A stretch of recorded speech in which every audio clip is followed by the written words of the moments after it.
That's the point. Now, where can this go is a good question. And I want to say conservatively, 30% drop.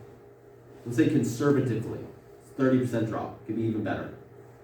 Now, when I say better, what I mean by that is opportunity for us. That's sort of the point. So, why the 265 and 185? 30% off the top of 265 translates to $185,000. Really quickly, before I get on to that. For this to bottom, took 5 years. Took 5 years. We're looking at probably the same, just based off history. We can presume the real estate market is less volatile than the stock market. The stock market will crash faster. This will crash slower. That is how that works. That's how volatility works. When things are very volatile, they go up by a lot very quickly. They go down by a lot very quickly. That's how that works. That will very much probably prove to be about the same. And there's a little bit of a better part about this too. It gets better. That it's not real estate focused. That makes sense. That means is that when we had the great financial crisis, what happened was people were sent into debt or fucked horribly. They got fucked. That dragged out the depression that happened, dragged it out. Things weren't able to so easily bounce back as quickly, nearly as quickly. This time, it's not quite like that. It's more of a tech-focused bubble. It's also called the everything bubble. Reasons there, NFTs, the stock market, right, kind of makes sense. But it is tech-focused, just like the dot-com bubble, and we'll be getting into that into a second here. So, conservatively here, you go from 265 to 185. Let me try to erase the math here. Remember how I said that if you were to utilize the Chinoa Fund, Community Seconds, and very well other things that are available for you, the grants that are available, ask about them, seek them out, demand to know the knowledge. Because it's yours, you have rights and access to it. You never, ever forget that. Conservatively speaking, though, we go from 265 to 185. Here's what that means. Your mortgage now drops from $1,600 to $1,200. Okay? You are no longer burning money through the renting, right? About $8,000 in the least, $8,400. We want to now do a time scale sort of thing, right? We want to do like a 5-year sort of block. We're going to say that it's going to be probably the same, maybe a little less, thereabouts. Same as what happened last time, right? Just the markets, the economy, society has not changed so much where we're going to be like, it's no longer 5 years, it's now 15. Like, probably not going to be like that unless we go into a world war, that sort of thing. Which, let's yeah. Hope not. Huh? Let's hope not. That's all I gotta say. Let's hope not. Let's hope not. Yes. Yeah. Many people would die. You're still making $2,400 if rent is $600. Now, an important point about this is to make sure that they're covering the utilities. So, an important point about that. You don't want that coming out of your pocket. You want to make sure that they are covering their own utilities. It's an important note about that. This, I do want to say this because it is meaningful. This is a hypothetical. What this means in this context, not only just a lot of stuff, I want to pinpoint something really quickly, okay? Is that you don't have to do this, right? If you feel for your fellow man, which is something that we all do, so there's no shame in this, and it will not come down on you as to say that you will suffer for it, but it doesn't have to be $600. It's $500. Right now, I was looking at different markets. They go anywhere from $400, right, to $600. You can make the higher end of that if you want. Also understand supply and demand. Here, rent is really hard to come by. It's a lot of demand for it, so to speak. Of course, that pushes up the prices. So there's a lot of demand. Why also I say, growing towns, cities, as well as college towns, right? That means a couple things. We'll get into that in a second. Talk about who you're renting to. Renters, notorious for being destructive and unreliable. There's ways you can go about that situation to minimize that as much as possible. Having conversations with experts on that one. So it's good insight on their part. In any case, hypotheticals, but still nonetheless, it is available for you. And, might I say, as well as something else. This is called implication. When you are looking at a situation like this, and we'll get into a little more about this, okay, if you have a business idea, I recently saw this actually, 40%, actually shit, it might have been 60. It was 60%, for fuck's sake. It was 60% of teenagers in the US have dreams to open up their own business. This is a launching pad into your own dreams. You want to start a business and go into that? Do this shit first. Add stability to your life. So you're not working, taking time, all those hours and hours away from yourself and what you can do to grow. Make sure you have a focus of mind on that one. And so much else as well. I was talking with someone else, they were like, can I go into like hotels? I was like, yeah, you could totally do that. Totally. Start out as a bed and breakfast sort of thing. You know what I mean? Yeah. It's possible. That's sort of the point. It's a lot more possible than you would think it'd be. Start off small and then scale. Businesses are scalable. That's what you want to go for anyways. Turning COVID. Don't worry, I'm vaxxed. I get tested weekly, by the way, too. Okay. $1,200, $600 rent. Monthly, you're making $1,200. Scratch that one out. This translates into $14,400 every single year for one property. Now, let's do something with scaling for yourself right now.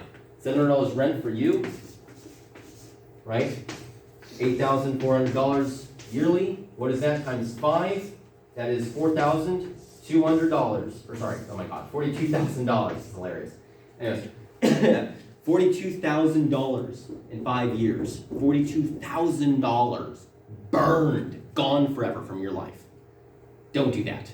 Don't do that. Don't. Renting is horrible. Instead, you can make $14,000, $400 a year from one property. So over 5 years, anyone got a calculator? Oh crap.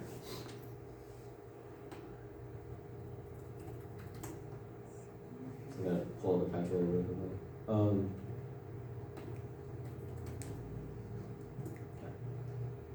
I want to do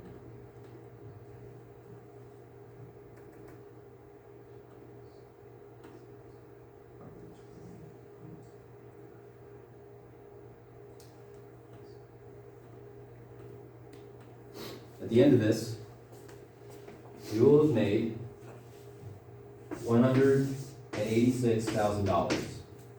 $186,000 over 5 years. This translates to, using both properties, mind you, 2 FHA loans you have access to, only cost you $1,200. That's it. That's all it does. $28,800 a year.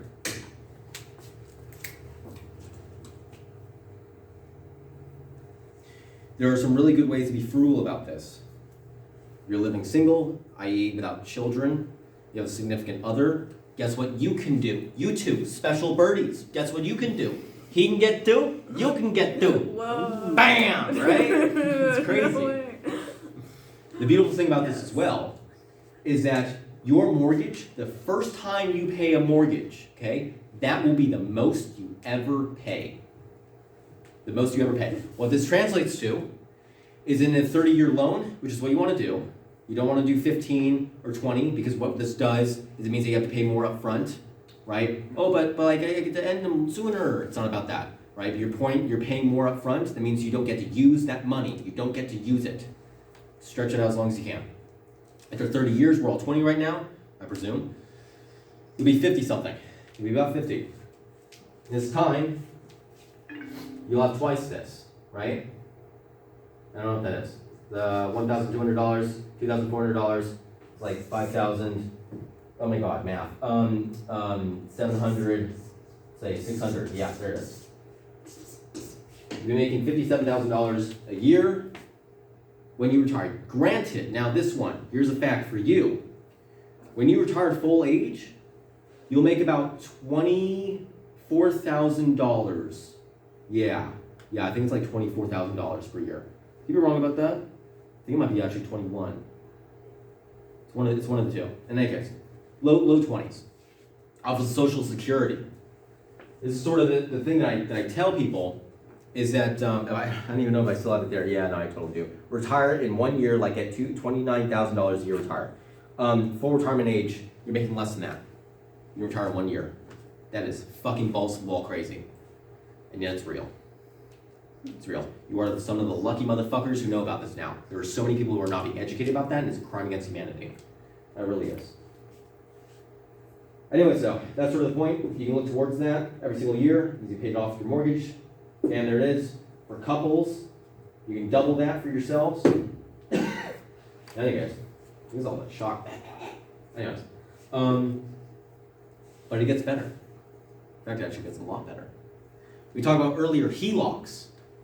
Now with HELOCs, it varies, but here's the situation, bedrock again, right? With Chase, is that they used to do, they don't have it right now anymore because they were having like technical difficulties, but that's sort of, I was talking with like the loan officers, like they're gonna have it again like in a year or two, something like that. Don't know the exact details on that one, not the biggest problem though. Point being though, we just looked at like what were they just doing, that sort of thing. And also of course other banks are doing this now for the, for other people presumably. It's just with Chase that I was talking to. $25,000 is the minimum. Remember I said 3.5% to 3.8%?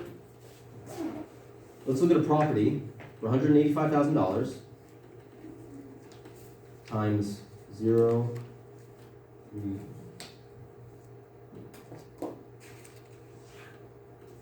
It means each, yes. Anyways, about $6,500. $6,500 every single year.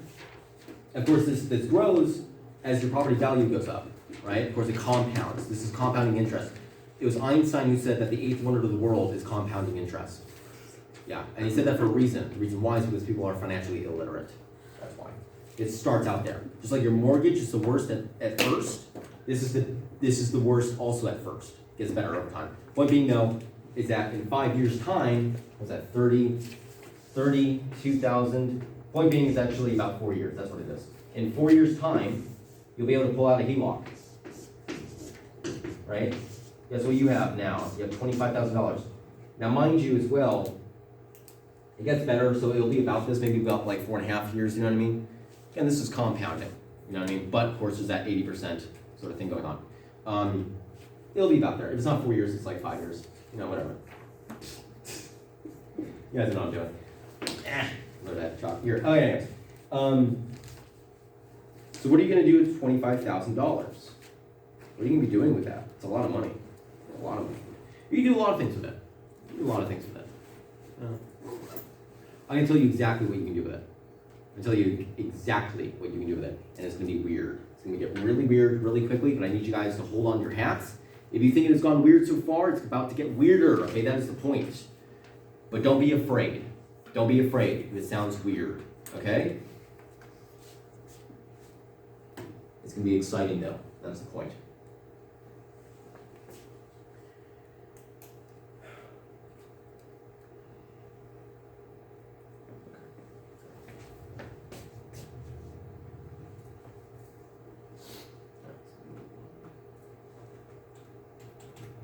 There are ones, before I say this, so you see this, let you guys see it, there are ones that are better than this. There are ones that are better than this.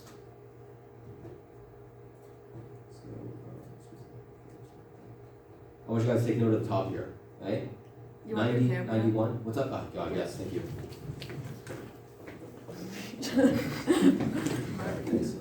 Yeah.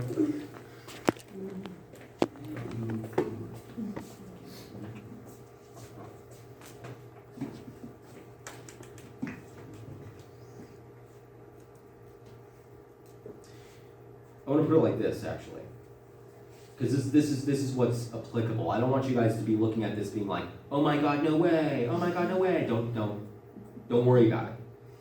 But it gets really good. There is a time. Oh gee. Here's a oh. Okay. All right, she's gone. All right. That's okay. All right. Okay. I'm going to be making a section of time here. This is over the last decade. Now, mind you, we had a good decade. But this is not still, let's say, out of the range of possibilities. Yeah, that's what it is.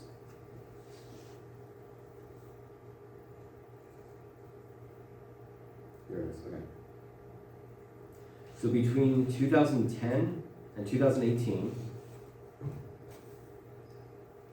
so this was at like, was it 7? Yeah. About this time here, down there. There's a bit of context to this, okay? I want you guys to keep in mind something.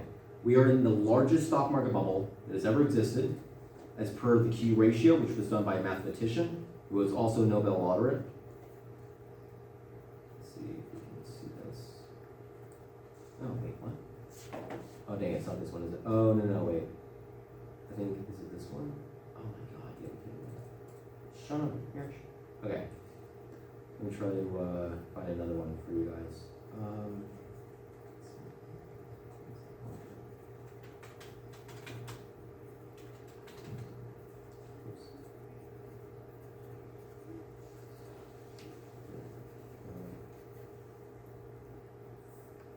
There it is. All right, fair enough. Okay, so keep in mind again,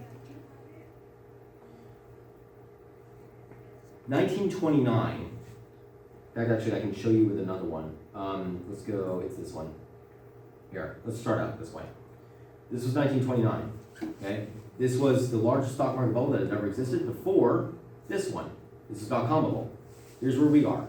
We were about halfway through. Anyways, about halfway between 1929 and the dot-com bubble, right? The largest bubbles that ever existed, halfway through. This is one measurement. It's just one of them, okay? Here's the other one, right? This was dot-com bubble. Remember seeing the other one, right? How that looked? This is that now. Here we are again. This is the one that Warren Buffett swears by, the self-made billionaire. Here's the Q ratio. We're basically the same. Where we are currently, I mean, forget like where we were, but where we are currently, right, about the same. Point is though, we went up above that by quite a distance. Put these sort of things together and you get a pretty clear-ish picture. We're in a really, really large market bubble. What happens is that you find yourself to crash. And you crash pretty severely. Let me look towards this one. So what happened last time with what this is based off of, I can show you myself. Let me just show you what happened. Better visuals. Let's go ahead to daily.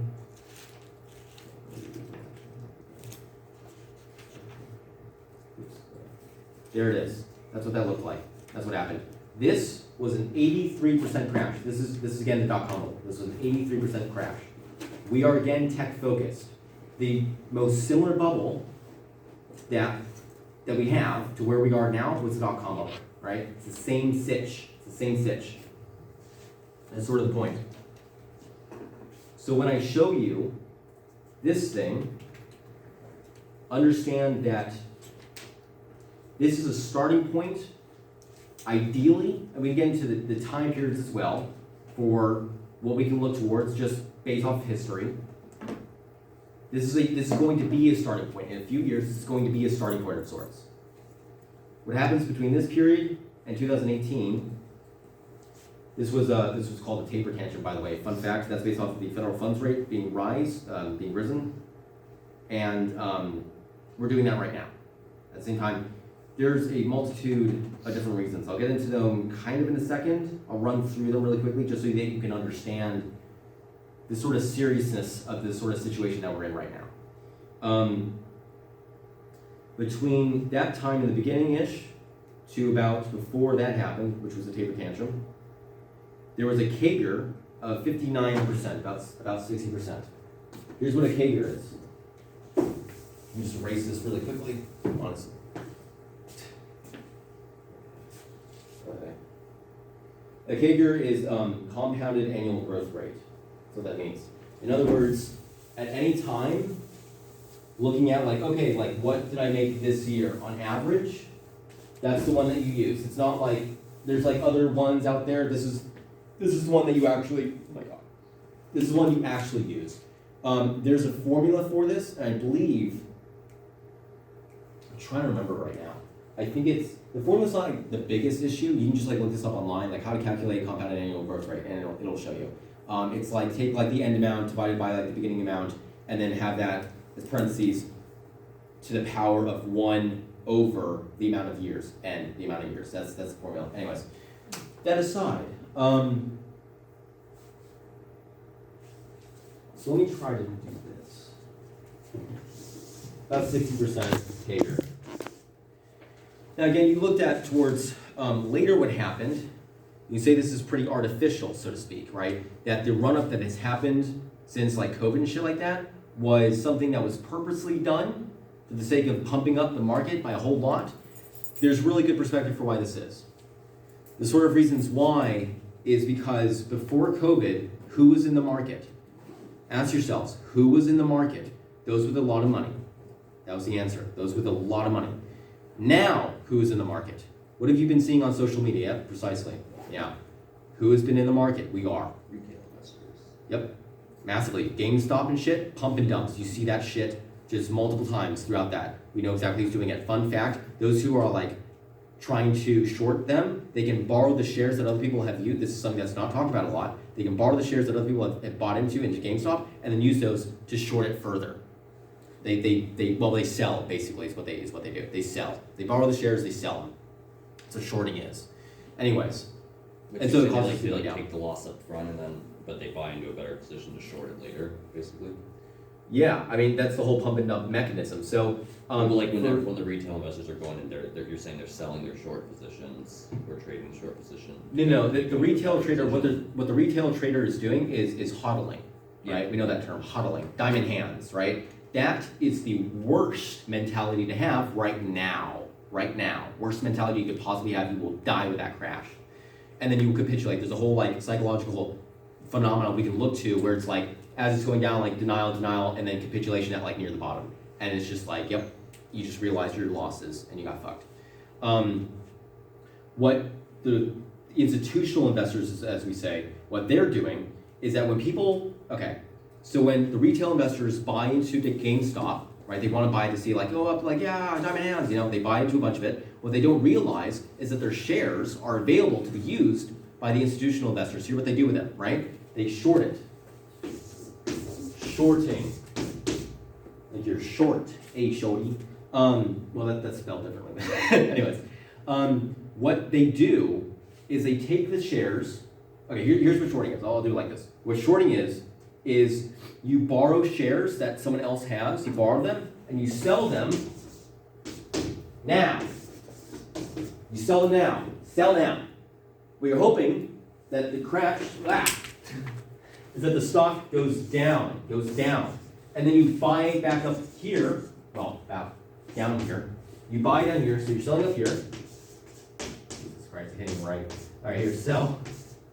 It's basically the same mechanism with like buy low, sell high, but it's like kind of reversed in terms of like chronological order. You're selling now, you're buying later. You're buying down later where it goes down. What they do is that they borrow the shares of all those hodlers and diamond hands. They sell them. What happens when something is sold, right? Like a lot, right? Stock market, things go down. That's what happens. Shit goes down. That's supply and demand. Supply demand, we see that constantly. Look at the stock market, it's a fantastic example of that. There's too many sellers and not enough buyers, and so the price of the commodity goes down. Supply demand works. And so what they do is they buy back up here, and they get everyone who like saw it crashing and who capitulated. This is the pump and dump mechanism. They capitulated down here, they buy it back up, and then they get retail investors over here. I was like, fuck my own handwriting. And then they go back up here, and then the same thing happens all over again. They have no idea. You can actually turn this off. Fun fact, you can actually turn off your shares actually being like used and borrowed and stuff like that. There's ways you can do that. If you're like on a platform. For those who are like, I don't know if you guys are, but in the very least, if those who are watching, call the people you like, Fidelity, Webull, whatever, doesn't matter. Call them up and say, I don't want my shares. Like, tell me how I can make sure my shares are not to be borrowed. There are ways that you can do that. I know how to do it on Webull. Anyways, you can do that though. Make sure that your shares are not being borrow. And then yeah, that's basically what happens. Pump dump. Anyways, the market goes through cycles like that. I say cycles because it's longer term. Actually, I want to use that. It's longer term. That's why we go into bubbles in the first place. It's an exchanging of money. It's a lot of exchanging of money, but it's also robbery from those who are financially illiterate, who can be used and manipulated by, fanaticism. There is a very classic example that we turn to. It's called the tulip bubble. Tulip bubble. It happened in the 1600s in God, It was in Holland, it was in the Netherlands. Thank you, yes. What happened was that there were these fancy, exotic tulip bulbs, before they started planting the seeds and shit. And they started trading them, and basically it looked up. Basically, actually, here I just show you a real world example. It's funny. It looks like that, but there's reasons why. Let me show you what it actually looks like. Is basically actually I can go to a better example. Let's They do have Tesla. the chart's also online too. You can find the actual tulip chart. Yeah, I believe that. Here, let's do something better. Make it more clear. Nope, too clear. All right, there it is. I was showing someone else this earlier. This is what let me just get rid of this. One second, sorry guys. Okay. All right, anyways, do you want to turn that? Thanks. Thank you, Forrest. That's what it looks like. That's what the tulip bulb looked like. That's what 1929 looked like. It literally just got too high. That is what happened with 1929. That was it. That was actually it. It got too high. That was actually what happened. Now, why the emphasis on that? I'm going to tell you guys what's going on right now. I'll tell you really shortly, really quickly, why things are bad.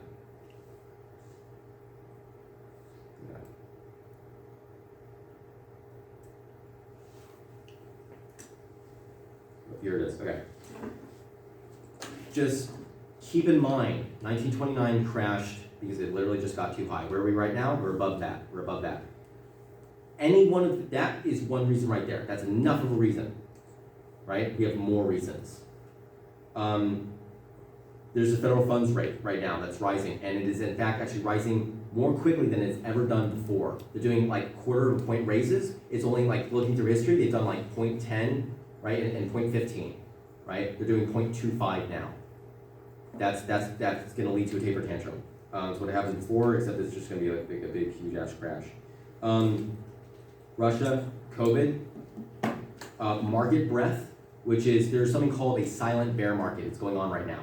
I could show you, but effectively what it looks like is the market breadth, it's it looks like a stock, and it's it's going down by a whole lot. It's been going on since I want to say maybe mostly March and May of last year. That's a lot of them. It's a lot of them. It's going down right now. What is the stock market itself doing? It's going up. I mean, that looks like shit right now. This is like Tesla. Point is they look very different. Market rent's going down. Everything else, the stock market's going up. Right? What that means is, what this refers to is the percentage of stocks that are above their 50-day moving average. What this effectively means, in layman's terms, is that there's a bunch of stocks out there that are going down. There's only a few of them with a lot of influence on the markets, very big companies like Apple and Google and stuff like that keep going up, right? So it gives the facade, it is a facade, that things are actually fine when there's a silent bear market. What does that function as? It functions so that those with a lot of money, right, can keep pulling in the retail investors while they are getting out of everything else, but you don't see that. That's the silent bear market. And then we can look at IWM. That's crashing. It's really terribly lame. I'll just show you that really quickly. Oh, okay. You're all stupid about it. All right. There's something that's happened before and time again, where when we see it, the market tops, that there's a period of stabilization. There's a rebounding to a certain level. You know what I mean? This is the most blatant that it has ever been. The most blatant that has ever been. It is so horribly blatant. We've just crashed out of this significant area of support. That's what they call support areas, support lines, and then resistance up here. Context, combine everything that you've just been hearing about. It is terribly blatant what's going on right now. On top of that, there's still more. There's the dollar that we can talk about. The dollar functions, at least particularly in recent times, inversely to the stock market.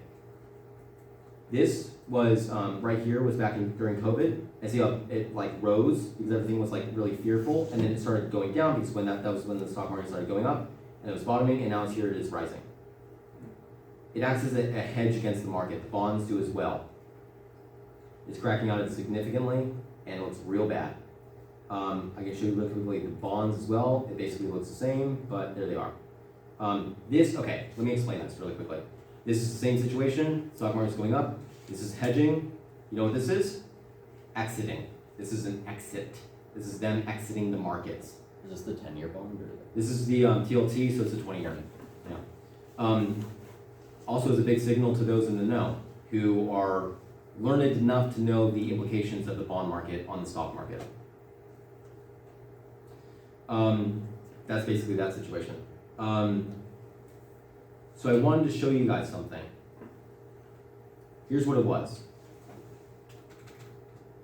Okay, so ignore this part, craziness. This is craziness. Okay, ignore that part. Let's just focus on like when the market was more or less normal, so to speak. Again, we had a good decade, but I'm going to show you an implication of this that's pretty significant.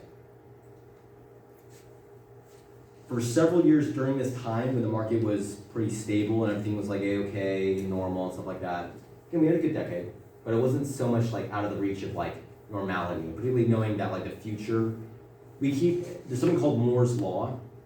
It's that these computer chips, or it might even be like specifically semiconductor or something like that, but it's like the information that's able to be stored, right, is getting exponentially smaller and smaller, right? The chips keep getting smaller. Like look back on like the 60s and 70s. What did the computer look like? What did it look like? Remember, right? Fucking massive. Fucking massive. It would be this entire room. It's crazy. We don't have that anymore. We keep doing that. Technology's going to get better and better. It's going to be weird. What we're going to see in the future is going to get real weird. But this is sort of the point, though. Technology's really good. Good to rely on that. But there's other ones that I can show you. Also, the S&P 500 now is tech heavy. It gets into stuff. I'm going to try to stick to what is relevant directly right now in this moment. Okay, so CAGR, compound annual growth rate, 60%. Let's do a little bit of math. This is going to get fun. Let's take let's just take $5,000. There it is. Let's take $5,000. 1.6 to the power of, how many years do you guys want to look out into the future? How many years? Just throw out a number. Literally just throw out a number. 30. 30. All right. It's going to be a really big number. Here we go. You ready? $5,000. Hundreds, thousands, hundreds, thousands, millions, billions, $6 billion. Remember how I told you it was going to get weird? Yeah. This went on, okay, for several years during what happened last time, okay, for the last decade. Things are weird. There's a funny sort of quote phrase that I remember seeing a while ago. You guys know like Forbes billionaires list, right? The real billionaires pay to not be on that list. I always wondered about that. Like, why? $6 billion. That doesn't sound right. Yeah, fair enough. That's what happened though. So let's be a little more conservative about it now. Let's be a little more conservative, okay? And maybe not so strange out into the future. Now let's just do 4. Hey, we can do 3. Let's just do 3. To the power of, so this is about half. To the power of, I don't know, just 20 years. Let's just look at 20 years. Hundreds, thousands. So you have about $1 million in 20 years, right? Based off of a one-time $5,000. Based off one time. I remember looking at the math for the sort of like the real estate market, and it was based off of, God, there was so much math going around. It was pretty good. It's sort of like tantamount to this, but like less than that. Real estate, there's a quote by Andrew Carnegie, a really well-known like billionaire, like oil tycoon, I think. And what he said was that 90% of millionaires are made through the real estate market. 90%. I do not think that is very far off from reality. So it's strange to think about but that's crazy though. That's crazy. Now keep in mind there's also something called tax. All right, let me tell you guys something about that one. This is fun. There are two kinds, when we look at real estate and we look at stock market, there's two different kinds. There's short-term capital gains and then there's long-term capital gains. The capital gains, which is the one that you want to care about, short-term is just well, what do you, just normal tax brackets like right now. Long-term capital gains tax, which is the one that matters, is anything over than a year, you hold for a year or longer, and this applies to you. Now, anything over $400,000 this is what it is. Anything between, anything over $400,000 is gonna be 20% one time. It's not per year, it's when you sell. It is when you actualize your gains. That is very important to keep in mind. Between $40,000 and $400,000 is 15. The point about this though is that you'd be looking at a 20. If you want to sell this, you'd be looking at 20% tax rate, basically. And again, this is the more you start off now, the more you're gonna have later. That's compounding interest. That's how that works. This is a one-time $5,000 based off of something that was going 60%, and we're looking at 30%. Technology is going to get even better, and on top of that, you will be starting in this at the bottom when the market is bottoming. How do we find the bottoming? We look at history. What has happened before, when we look at the Qs,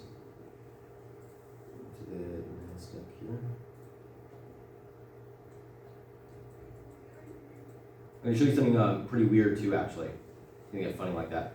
Point is though, is that this took, from the very top to the very bottom, took 2.5 years. I did an analysis of this through all of the indices, through both the dot-com bubble as well as the Great Financial Crisis. What happened was that, on average, for the Great Financial Crisis, it was about 1.5 years. For the dot-com bubble, it was about 2.5 years. Mind